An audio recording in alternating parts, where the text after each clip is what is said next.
person of Mr. Ibad Ibrahim. Here I goes with his profile. He is an international relations and security expert. He studied PR during his first degree in a university. He had a training, government in youth and community resolution in Washington, D.C. His career background, diplomacy handling, and ambassador. He was ambassador for 2016 elections. He also consults widely on matters of national security, diplomacy, and foreign policy in Ghana and the world. Once again, I welcome Mr. Ibad Ibrahim for today's event.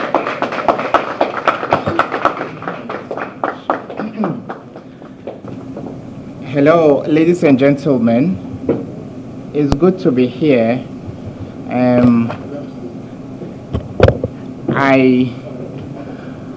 I have a trip tonight, so for a good part of the day, I was shuttling between the airport area and other official engagements I had. But because Spencer got in touch about a fortnight ago, I felt even though there are duty calls to do some of these things around the world, my word is my bond, and I needed to keep my word. So I'm going to keep this crisp and sweet so that I don't miss out on my trip. Matters of security have become very important, and I've had the privilege to deal with top security couples across regimes. So some people see me as an all-weather person. I'm a utility player. I went as high up as dealing with top officials of the former government, and I must say I deal with officials of this current government as well. I'll show you a few slides if your monitor is on. Yes, if your monitor is on, I'll show you a few slides. So, is this the largest it can be? Yeah. Okay. So you can see me in that little corner. It's a member of the Parliamentary Select Committee on Defense and Security. This is Honorable Kandapa, the National Security Minister. This is the Chief of Defense Staff. This guy is a very powerful guy.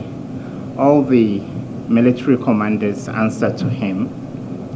And maybe you heard the news, the IGP, it was IGP only some 24 hours ago. He's been asked to proceed on leave. This is me. So I deal with the state at the very topmost level. And I remember when Al-Shabaab carried out an attack in Nairobi at the Westgate Mall, which I later visited as part of an engagement with the Kenyan government. It was necessary for the former government to beef up security. And I must say, I was one of a few non-governmental people to have engaged the state at the very highest level. So it's not all talk. Sometimes people sit back and say, oh, you only analyze stuff and there is nothing concrete. We get our hands dirty helping the state on some of the issues. My forte, my strength, has more to do with counterterrorism. So I consult widely in that area. And apart from that, we do retraining programs for people that are serving with the BNI, National Security Operatives, people serving with the military, and people as high as brigadier generals sit in my class sometimes. So this is a typical class made up of some of the gallant men and women that mount the checkpoints and intercity barriers you use when you travel across the Republic of Ghana. We believe that as part of the police transformation agenda, it is important that we bring the expertise of our servicemen and women on the ground up to scratch according to international standards. There are a few challenges, but we are making a great deal of progress.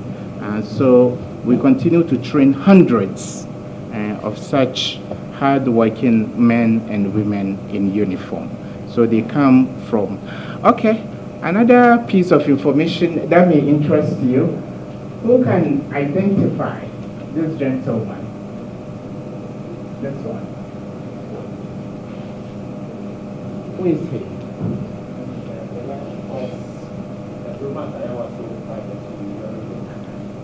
I don't know whether Rotarians clap, but give him a round of applause.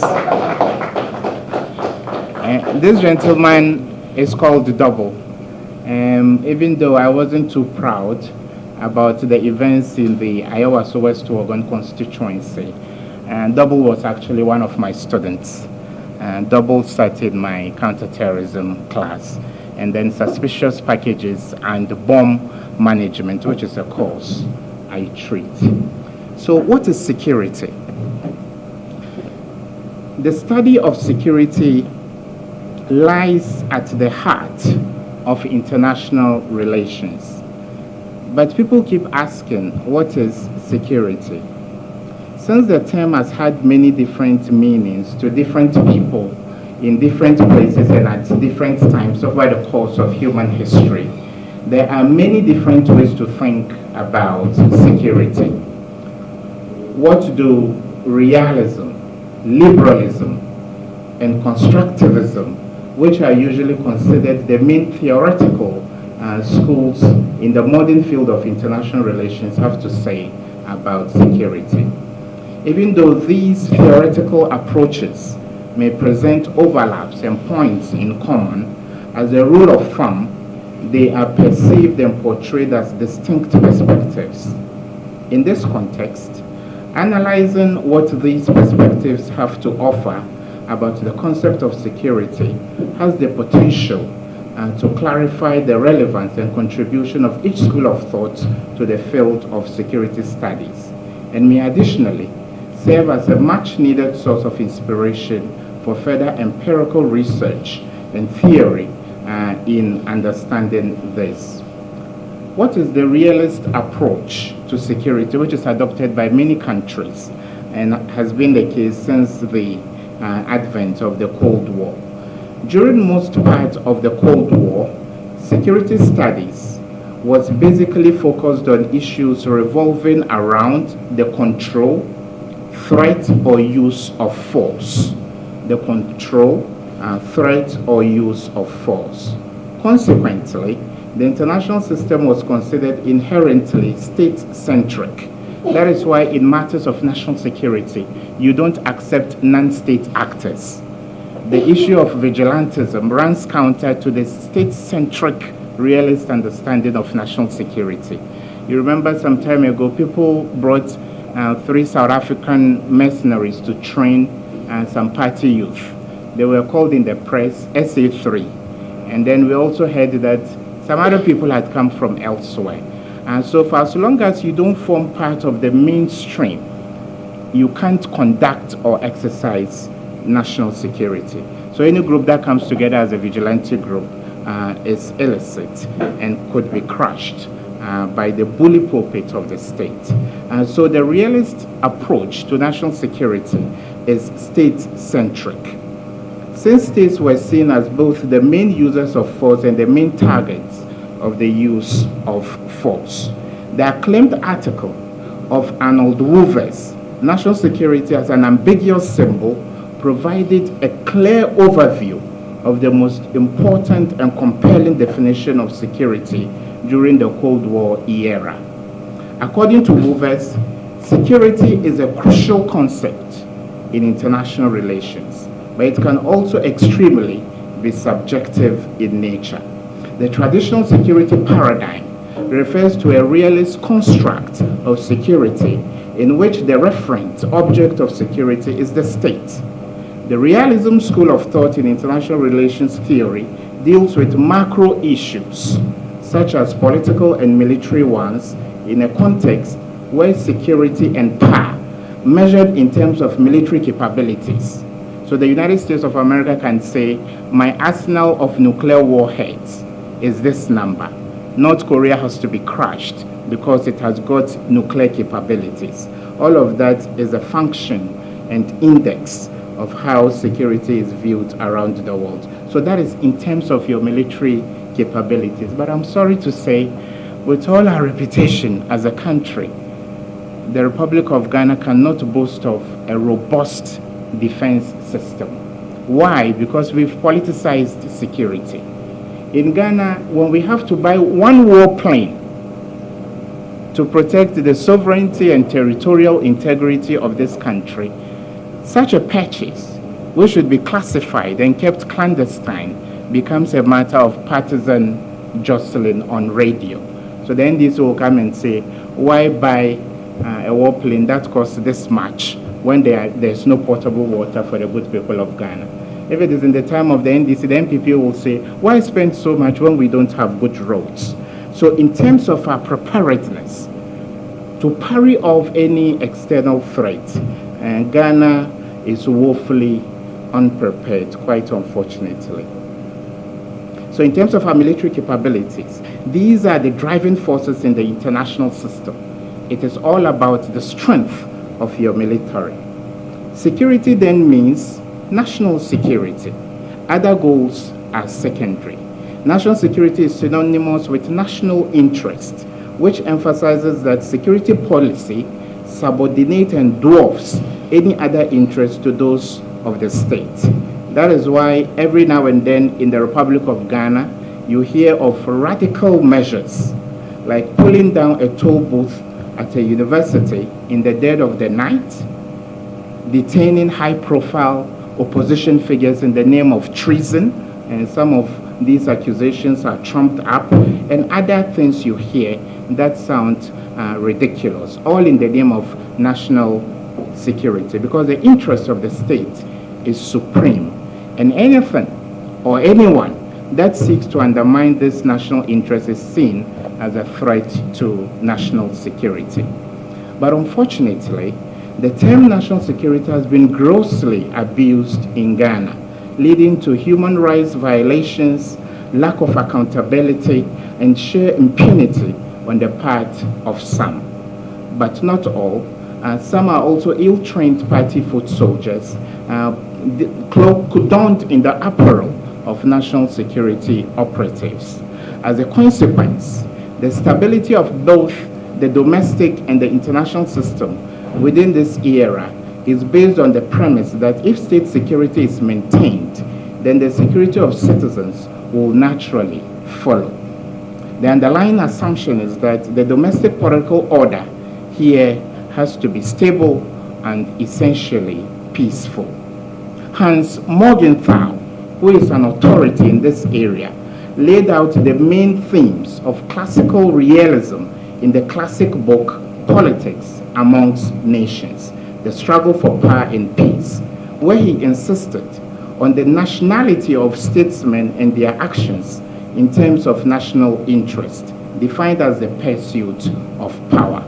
To Morgenthau, security is a derivative of power, since, quote and unquote, we assume that statesmen think and act in terms of the interest of the state. While it might be argued that actually it does not, realism gave anarchy a privileged position in explaining international relations. Anarchy should be understood as the absence of a central authority that could enforce arguments, understood as the absence of central authority that could enforce arguments or prevent the use of force. It is the nature of the international system that explains why states behave the way they do as they seek security in an anarchic international environment. According to Christian argues, for realists, anarchy produces a self-help world. The lack of power above the state means that the logic of self-help produces competition in the international system, creating security dilemmas and problematizing the possibilities for collective action. In this essentially anarchical world, characterized by the absence of a hegemonic stability, the international system would be inherently susceptible to war at all times. The reason why every version of realism sees the world through pessimistic lenses. So realists think that Ghana, don't think you've lived in peace with Togo all these centuries. At any point in time, your neighbors can turn against you. So the realist approach to tackling insecurity thus relies on individual state power, which is a defining feature of the international system and can be seen primarily as the resources available to a state for building military forces. In wrapping up, security has always been seen as an insurance or protection against invasion, and it is based on the existence of technical and military capabilities. And I'm sorry to report that cybersecurity has become the order of the day. But unfortunately, our state institutions do not make the cut in terms of providing those defenses. Only in the past few days, Ghana Web was hacked, and it remained hacked for a number of hours. Today, when a nation is going to invade you, it won't use conventional means of warfare. It will use cyber attack. It can shut down your electricity grid so the whole nation goes dark. And whatever attacks they want, if they want to abduct your president, they can do that. They can pull the plugs on internet connectivity in the whole country. Can you imagine a day without Facebook or Twitter? Or a day without Instagram or YouTube? So Ghana, unfortunately, is not up to scratch in that area. Our strength has to do with providing block and mortar in terms of peacekeeping missions, and if you are ranking nations around the world, you can't exempt the Republic of Ghana. But how secured are we from cyber attacks? There is a great deal of depth and scarcity of expertise in that area. So you find very important state institutions like our energy, oil and gas, they don't have a robust online defense system. And it takes only a split second for nations to be brought onto their knees if they don't have the needed cyber fortification. And many of you, for somebody who did computer science, the person was taught how to do programming, A+ and A+, C+ and C++. And when you talk about a technical person in a state institution, then he's the person who can tell you the Wi-Fi is not working, or the printer needs some ink. That is all we understand about IT. But whether at a in a small scale or on a large scale, matters of cybersecurity should be very important to us. That is the new battleground. The United States of America says Huawei cannot operate on certain systems in the US using 5G because it believes China wants to spy on it. China would also replicate. In China, you can't access Facebook. The next time you go to China, try going to Google. You can't go to Google. Because anytime you go online, you leave trappings of your personal security. That is why we encourage people, as much as possible, when you go online, leave as little of your personal information as possible. People fall in love online, and it's very easy nowadays. You see a few pictures on Instagram, pictures that are photoshopped. So wow, this is a very beautiful lady. And already you are in love. You set up blind dates. People buy houses online and they get duped. And who do you report to? So in terms of cybersecurity, we do have a very long way to go. And number two, the case of kidnapping. Now everybody is scared. I came out and said, kidnapping is not a novelty. We deal with kidnapping situations all the time. I almost worked for a Russian client. Ramazan came to Ghana and invested in the mining sector. One day he was going home from work and he was stopped at a checkpoint around East Legon. And those who stopped him had the clothing of Interpol. but they were kidnappers. So they crammed him into another car and then sped off. There's a hotel that is maybe only a kilometer away from here, a very popular hotel. Ramazan had a jewelry shop inside the hotel. What they did while he was in captivity was to torture him and force him to sign off on papers, giving away his possessions. So when the 33 incident happened, I said, wait a minute. Yes, the group involved is a very vulnerable group, young ladies, in an age we respect women and we cherish them so much.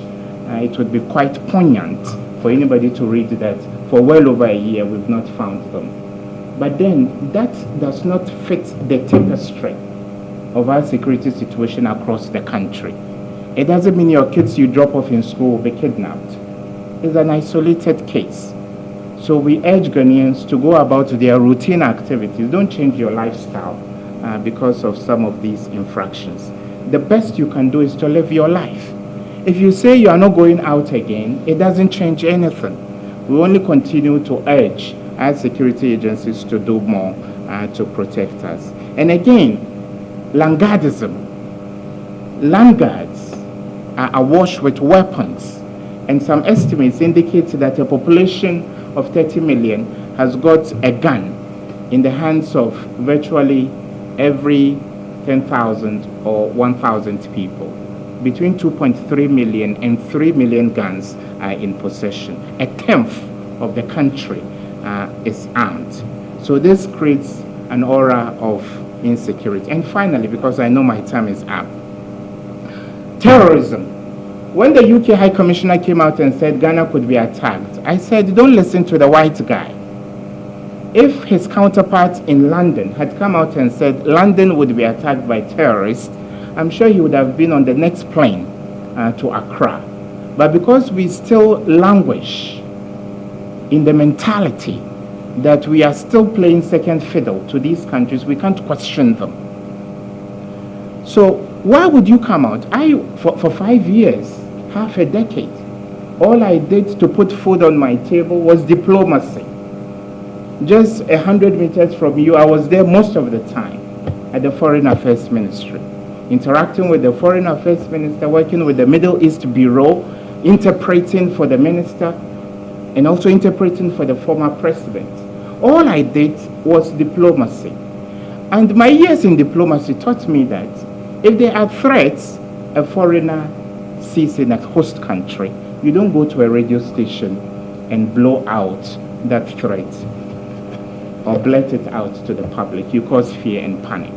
And so we could have declared him persona non grata, but we didn't have the courage to do that. So yes, there are threats of possible terrorist attacks in Ghana. In Sri Lanka, churches were bombed.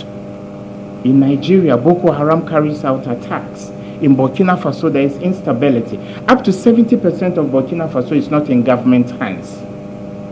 But I can report to you that the top generals in charge of our intelligence continue to monitor the situation in Burkina Faso.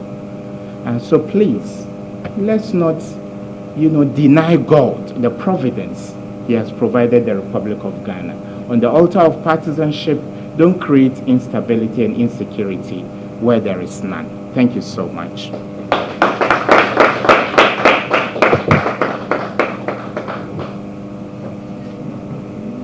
I'll adopt a bottom-up approach in answering your questions. And look, I told the Director General of Military Intel. Military Intel is the sister organization to the BNI. Many people know about the BNI. The BNI is in charge of internal intelligence gathering. So as you sit here, we could have operatives among you. Some Rotary members could be BNI, operatives. Because wherever there is a gathering of two or more, it's a threat to national security. Especially when the group you are dealing with is quite well organized. So I told the Director General Defense Intel, I said, look, see what religious leaders are doing to this country. If a religious leader can tell his congregants, bring passports to the church and he will get visas to travel abroad when he's not running a consulate.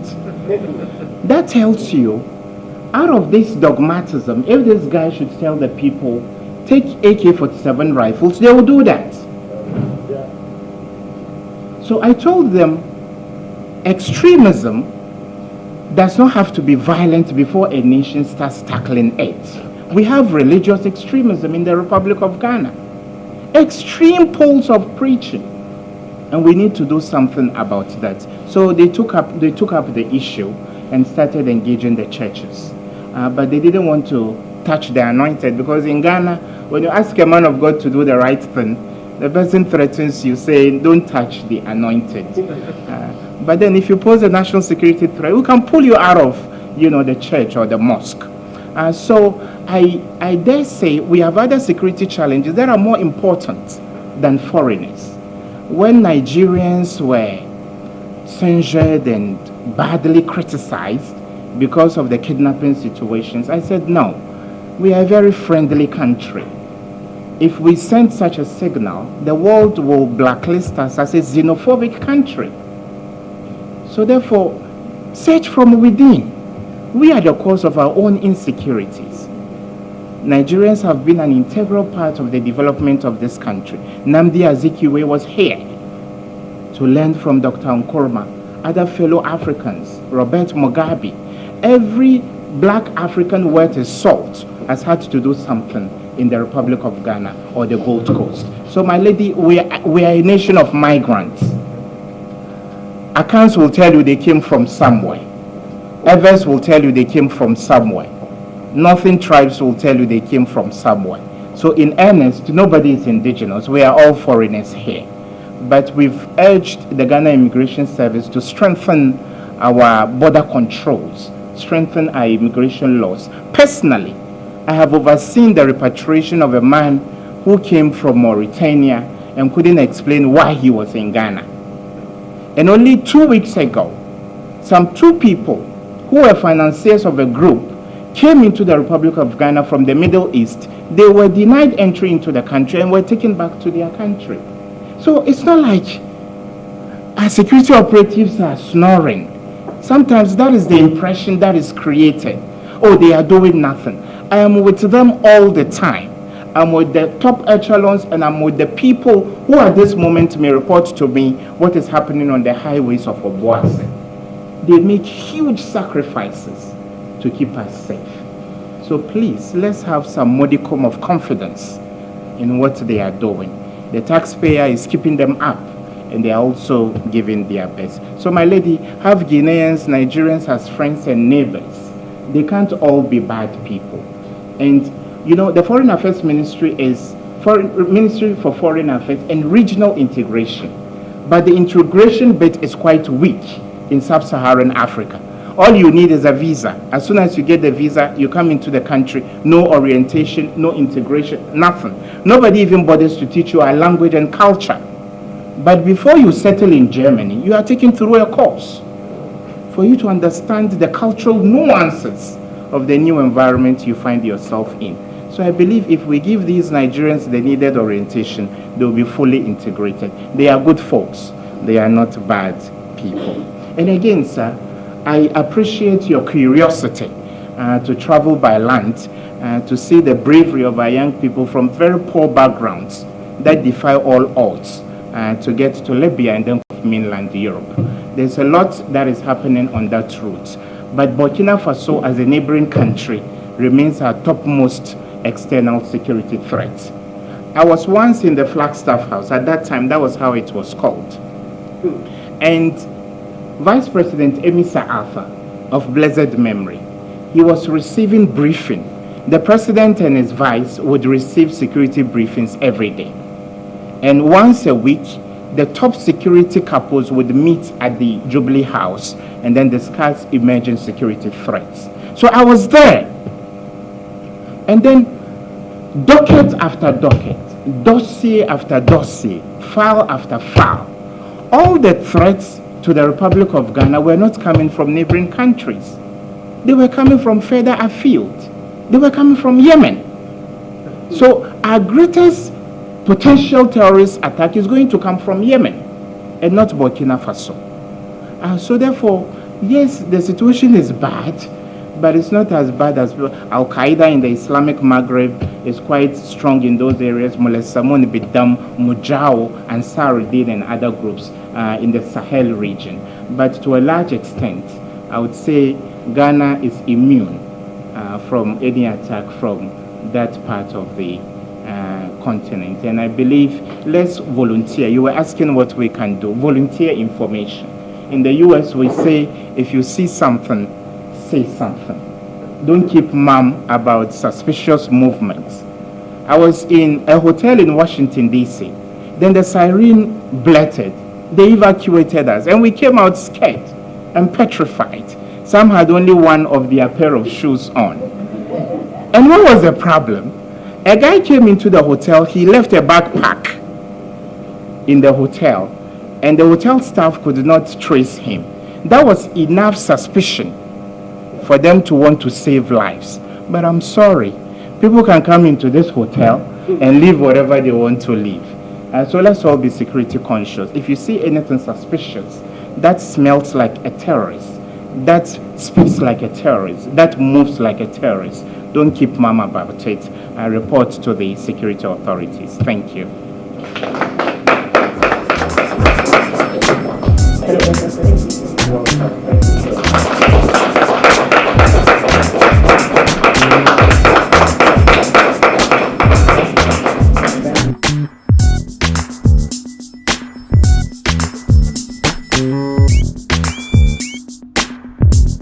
Very grateful.